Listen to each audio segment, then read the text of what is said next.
Welcome to the deep dive.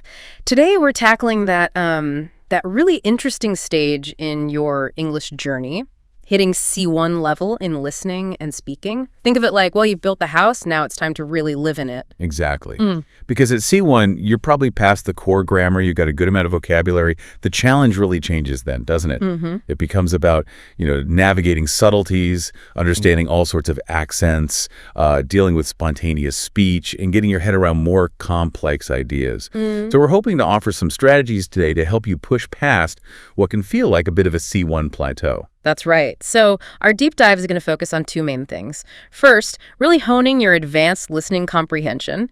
And second, boosting your speaking fluency up to that next level. Okay, so when we talk about C1 listening, it's crucial to get that it's not just about, understanding the main point. It's really about picking up on implication, tone, sarcasm even. Oh, yeah. Sarcasm can be tricky. Definitely. And understanding what's not being said explicitly. The expectation is you can follow abstract stuff, figure out a speaker's attitude, keep up with complicated arguments, even if they're talking fast or have an accent you're not used to.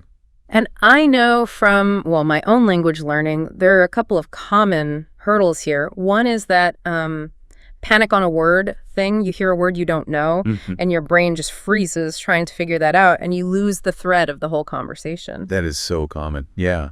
And related to that is often passive listening. You might have English on in the background, which is fine, but you're not really actively engaging with it. Yeah. And at C1, that kind of background noise, while maybe a little helpful, isn't going to push your deep comprehension forward much. Right. Which makes me think our brains are amazing pattern spotting machines, aren't they? Absolutely. But for C1 listening, you kind of have to train that ability specifically to anticipate, connect the dots, use the context to fill in gaps, that sort of thing. Exactly. It's about developing that intuitive sense. Let me tell you about Kenji. He's a software engineer from Japan, moved to London. Now, his formal English on paper was fantastic. He aced C1 practice tests. Okay. But landing in London, the reality of day-to-day spoken English in a busy office, that was a whole different ballgame. His story really shows that C1 isn't just about the textbook. It's about getting language street smarts, how people actually use it spontaneously. Oh, I can just picture it. Meetings must have been a whirlwind, all those overlapping voices, different British accents he'd maybe never heard. Oh, yeah. Just fast, informal chat. Must have been a shock. It really was. He said something like, I felt like I understood each word but not the sentence. Or I got the sentence but missed the joke. Or the sarcasm. He mentioned a time a colleague said, oh, that's a bit rich, and he thought they meant expensive. Yeah, totally missed the irony. That's so relatable, though. So what was the turning point for him? What helped? Well, he had this British mentor who gave him some really great advice. He said, Kenji, stop trying to catch every single word. Listen for the melody of the conversation. The melody, I like that. Yeah. What's the main idea? What's the feeling underneath? And watch people's faces. That's brilliant advice. Shifting focus from just words to the whole communication picture. So what did Kenji actually do? What steps did he take? He got really deliberate about his listening.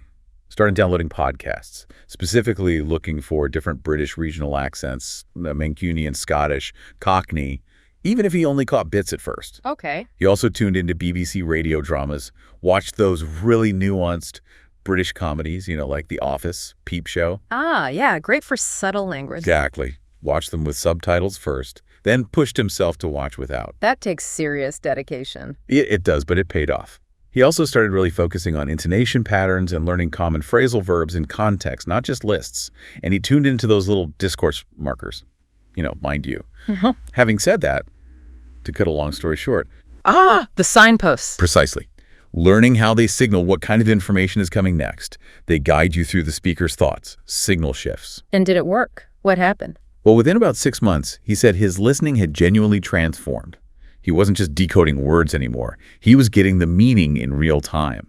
He could follow group conversations, catch implied meanings, even jump in more naturally himself. Yeah. It really shows C1 listening is about tuning into that whole, that intricate dance of communication. That's a great story. So for listeners aiming for that kind of mastery, what are some specific active listening techniques they can use? Okay, good question.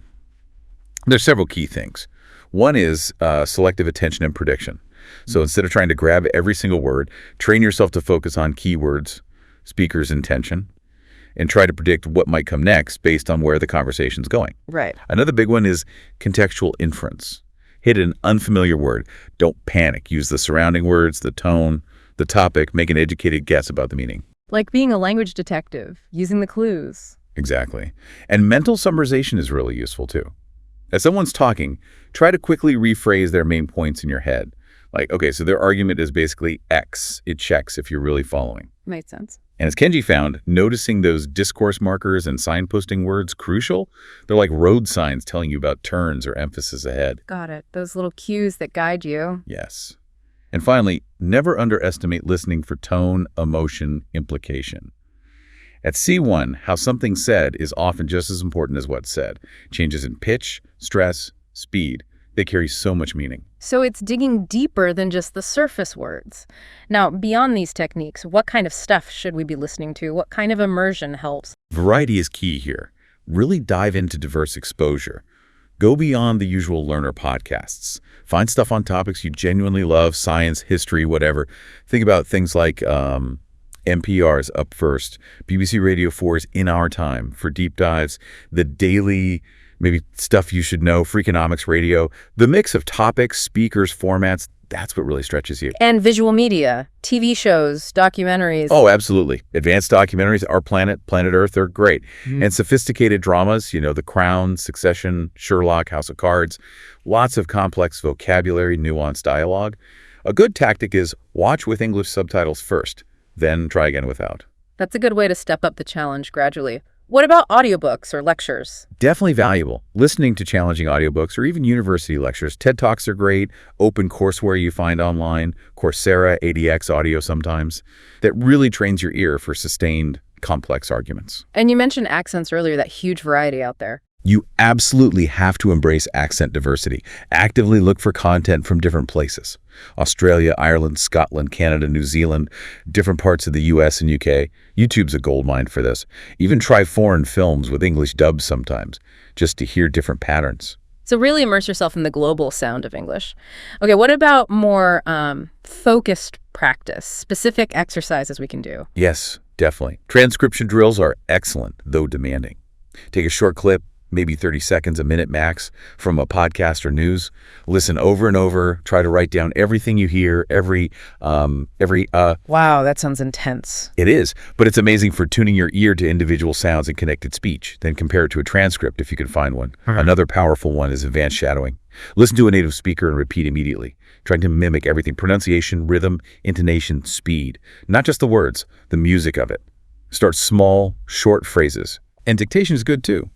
Someone reads a text or you use audio and you just write down exactly what you hear. Test your accuracy and your memory.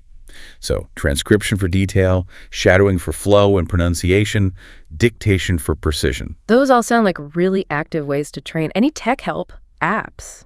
Yeah, those language exchange apps with voice messaging like HelloTalk or Tandem can be really good. You listen carefully to someone's message, then you have to record your reply. It forces active listening and gives immediate speaking practice in a real context. Great practical tip. Now you mentioned Kenji. Do you have another example? Maybe someone facing C1 listening challenges in a really specific field? Yes, definitely. Dr. Sofia Rodriguez. She's a cardiologist from Brazil. Excellent English overall, but she went to this big international medical conference and felt completely lost in the discussions. Ooh, I can imagine. Medical jargon, fast pace. Exactly. It wasn't just the technical terms, she said. It was the abbreviations they all used, the metaphors specific to their field, how quickly they jumped between topics without really signaling it clearly. She felt like she was constantly, adrift. So how did she tackle that? She decided to really immerse herself, specifically in English medical talk. Subscribe to English medical podcasts, clinical reviews, surgical cases, that kind of thing. At first, she was stopping constantly to look things up. Yeah, that panic on a word again. Right. But she realized it was breaking the flow. So she changed tactics, started listening to whole episodes, just letting herself be okay with not catching every single term. Her main goal became understanding the overall discussion. What's the main problem here? What solutions are they talking about? What's the conclusion? That sounds much more manageable and probably less frustrating. It really was. She also watched recordings of conference talks, grand rounds discussions, paying attention to how the English-speaking doctors structured things, presented data, handled questions. She started noticing recurring phrases they used. Like formulas almost? Kind of. Phrases for introducing evidence, like, our data indicates that. Or for disagreeing politely, while I appreciate that point, I wonder if, and for summing up. In essence, these became like anchors for her. Those signal phrases really can be lifelines in complex talks. Absolutely. So by focusing on those discourse patterns and just accepting she wouldn't know every single technical term immediately, her listening in her field improved massively. She called it getting attuned to the symphony of medical English. Next conference. She wasn't just following along. She was confident enough to jump into the Q&As, ask questions, offer her own points. Her listening unlocked her professional engagement. That really drives home how it's about understanding the whole communication landscape, not just the words. Okay, let's pivot now to the other side of the coin. Advanced speaking fluency at C1. What does that look like? Right. So C1 speaking. It's way beyond just getting your message across. It's about expressing yourself fluently, coherently, appropriately in all sorts of situations. The focus really shifts to sounding natural, using idioms correctly, adapting your language for different people and contexts. You're expected to handle complex ideas, have extended discussions, argue your points persuasively with, a certain level of sophistication. And I know learners, even at this advanced stage, can still hit roadblocks with speaking. What are some typical sticking points? Several common ones. Overthinking grammar while you're trying to talk that leads to lots of hesitations. Sounds unnatural. Relying on the same vocabulary and sentence structures, even if you know more passively. That difficulty with spontaneity, feeling like your mind just goes blank when you need to speak off the cuff. Yeah, the deer in headlights feeling. Exactly.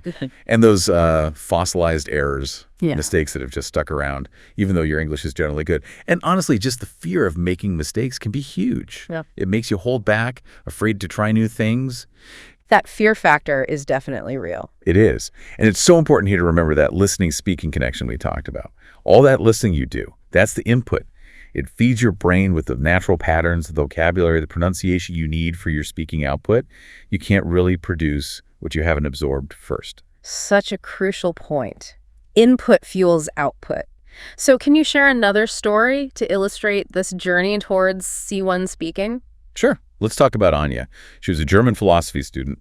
Her theoretical English was amazing, read complex texts, wrote great essays, could hold decent conversations if she'd prepared.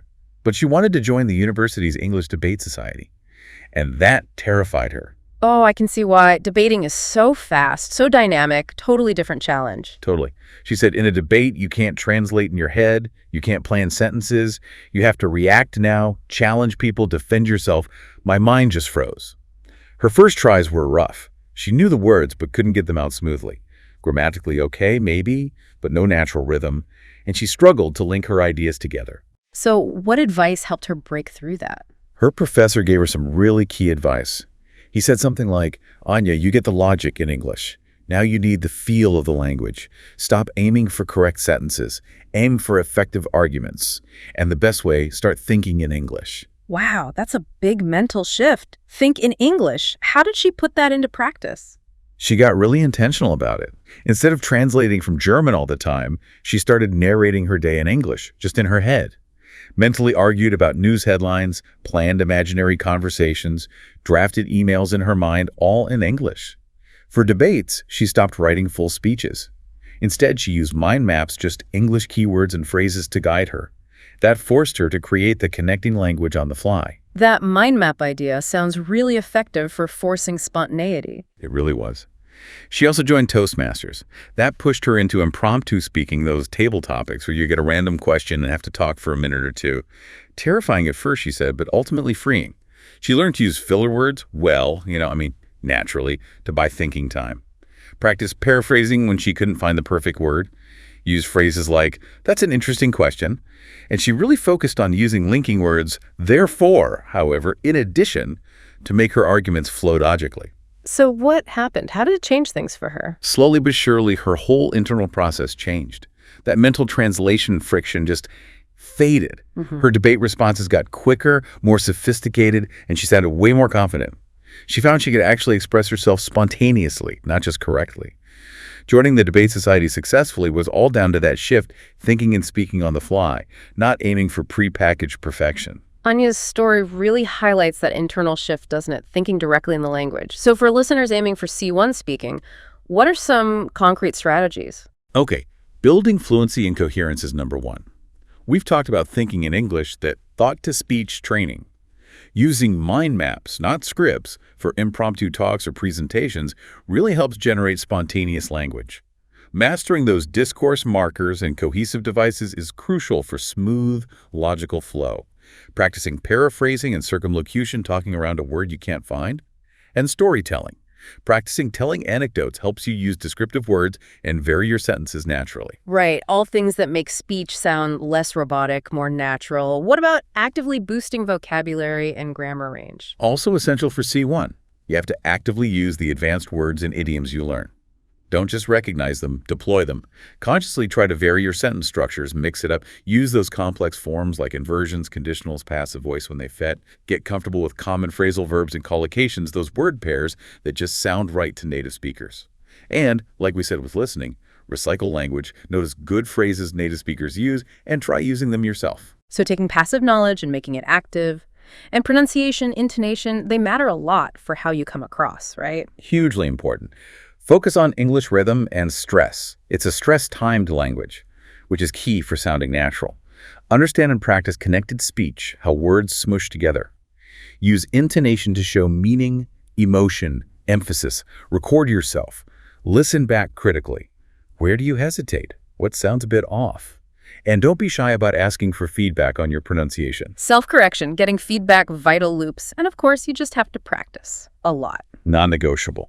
Seek out chances to talk with native speakers or other advanced learners. Join discussion groups, debate clubs, practice arguing spontaneously, role-play different situations, job interviews, ordering food, whatever. Explain things aloud, summarize articles or talks. The more you speak, the more fluent you become. Simple as that. Great practical advice. Do you have one more example? Maybe someone who struggled with a different kind of speaking challenge at C1. Yes. Let's talk about Taibo, an entrepreneur from South Africa, living in London. Excellent written English, great business sense. But he was naturally quite shy and very self-conscious about his accent. Networking events were torture for him. He felt like he was performing, always worrying if people understood him properly. Oh, yeah, that self-consciousness can be such a killer for spontaneous conversation. It really can. His breakthrough came after one really bad networking night. A mentor told him something very helpful. He said, "Taibo, your ideas are excellent. Your accent is part of you. It makes you unique. It's a strength, not a weakness. People want to connect with someone real, not a perfect robot speaker. Focus on showing your interest, sharing your ideas authentically, even if it's not perfect." That's such an empowering way to look at it. How did Taibo put that into action? He consciously shifted his goal from perfection to connection. He started learning small talk phrases, not from a book, but by really listening to how his British and American colleagues chatted naturally. He recorded himself pitching his business, not just checking grammar, but listening for where he sounded stiff or unnatural. He worked on varying his intonation to sound more enthusiastic, more curious. So really working on projecting his personality through his voice. Exactly. And he forced himself out of his comfort zone. Joined an entrepreneurs group, went to industry events, volunteered somewhere he had to talk to lots of different people. He set himself a small goal for every event. Start a few conversations, no matter how nervous he felt. And crucially, in those chats, his main focus became listening attentively to the other person, asking good follow-up questions, sharing relevant bits about himself, even if the words weren't perfectly polished. And what happened? How did that shift things for him? Well, his confidence just grew and grew. He realized that clarity was important, yes, but chasing some impossible ideal of perfection was actually stopping him from connecting. His fluency got much better just because he was having more real conversations. His accent became just part of his professional identity, and people responded really well to his genuine interest and good ideas. Taibo's story shows that C1 speaking is ultimately about finding your authentic voice and using it to genuinely connect. These stories, Kenji, Sophia, Anya, Kabo, they really paint a picture of C1 English as this complex, multi-layered skill. And it's clear that listening and speaking aren't separate boxes, are they? Not at all. At this level especially, they are so tightly connected, they reinforce each other constantly. The more you listen actively to authentic English, the more patterns, words, idioms you absorb. And that directly feeds your speaking. Right. And the other way around, when you actively speak, you become more sensitive to the nuances of spoken English, which sharpens your listening. It's like a positive feedback loop, isn't it? A virtuous cycle. Exactly right. Every conversation is a feedback loop. You speak, you see how people react, you hear their response, which is more input. That real-time back and forth is gold for figuring out where you need to improve, both in listening and speaking. If you keep missing things with a certain accent, okay, that's a listening target. If you struggle to explain a concept, maybe that's vocabulary or a sentence structure work needed for speaking. So it's about consciously leaning into that synergy. When you listen, think, how would I say that? When you speak, really listen to the responses. Precisely. It's just a continuous cycle of input, output, reflection, refinement. Now, getting to C1 is huge, but it's also really common to hit plateaus, right, where it feels like you're stuck. Any advice for keeping the momentum going when progress feels slow? Oh yeah, plateaus are totally normal in advanced learning. The trick is to stay proactive. Set small, specific, achievable goals. Not just improve English, but listen to one podcast with an Irish accent this week. Or use 5 new phrasal verbs in conversation this month. Micro goals. Exactly. And celebrate the small wins. Acknowledge every little bit of progress. Also, change how you think about mistakes. They're not failures, they're data. Figure out why it happened, learn from it, and mix things up. If your routine feels stale, try a new type of material, a different practice method. And maybe most importantly, reconnect with why you're doing this. Why do you want this high level of English? That purpose is your best fuel. That's all really solid advice for staying the course. So as we wrap up our deep dive today. Mastering C1 listening and speaking, it really goes beyond just being grammatically correct. It's about unlocking your own voice, connecting with people and ideas more deeply. It's having the confidence to handle complex conversations, express complex thoughts clearly, and understand all those subtle, unspoken layers that make communication so rich. It's moving from just sending information to really engaging, understanding, and being understood. Exactly. And that journey, becoming a truly fluent, sophisticated English speaker, it takes ongoing immersion, deliberate practice, and being willing to push your comfort zone again and again. Just remember the stories we talked about: Kenji beating the accent barrier, Sophia mastering medical talk, Anya finding her spontaneous voice, Tabo connecting authentically.